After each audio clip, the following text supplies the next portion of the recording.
Hi everyone. There's been a little bit of confusion about Symbaloo and students needing accounts to have access to your teacher webmix. And I was confused until I did some digging yesterday and I figured out a simple solution that I hope will work for you. So I'm going to walk through the steps of getting access for your students to your Symbaloo. On the left-hand side of my screen, I have my Symbaloo page webmix open that I want to share with my students, and then on the right-hand side of my screen, I just have an internet browser open where I'm going to pretend to be a student accessing the teacher webmix. So on my teacher side, what I'm going to do is go up to my sharing option, and then I'm going to go to this menu button right here that's called Webmix Details. And what I'm going to do is I'm going to grab this URL, which is my sharing URL. So I'm going to copy that.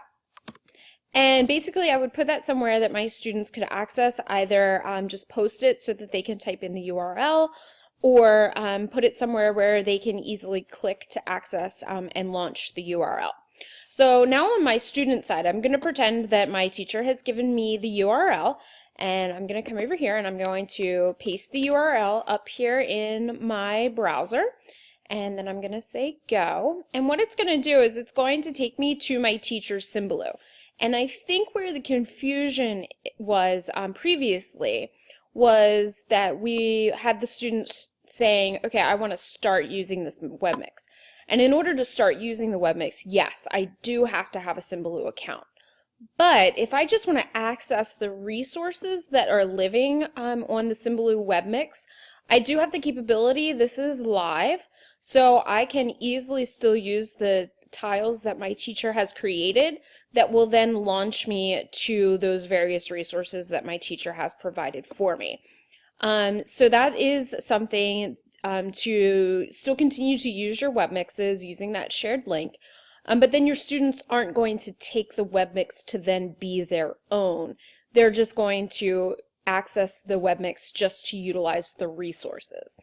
Now, if you teach grades 3, 4, and 5, you do have the ability to have your students create a Symbaloo account, because our students 3 through 12 do have the ability to have an HCPS email address. And I just want to point you to where those resources are so that you are aware of that. So I'm just going to navigate over to hcps.org. So this is our school system homepage. And I'm going to scroll down. And on the left-hand side, there's an orange button that's Office 365. And this is where all of the parent and student resources regarding Office 365 accounts are located. So if you ever have a parent or a student asking for that information, it's right here on hcps.org. And as I scroll down, what you're going to see, and actually I'm going to go ahead and make my page a little bit bigger. What you can see here is this is all of the information about your students being able to install the full version of Microsoft Office. So that would be Word, Excel, PowerPoint on their home computer. But then over here you have a link that is for student email information.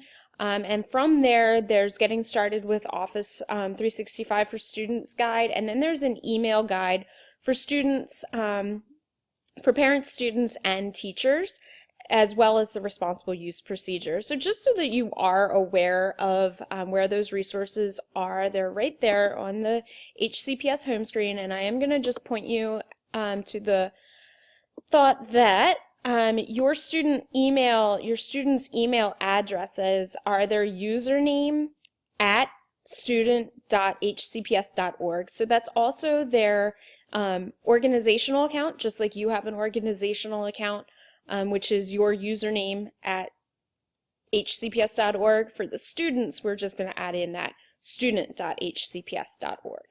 So I hope this clears up a little bit of the confusion about Symbaloo and students accessing Symbaloo, and I'm actually glad that you all had a little bit of trouble with that, because it made me do some digging and I learned something in the process as well.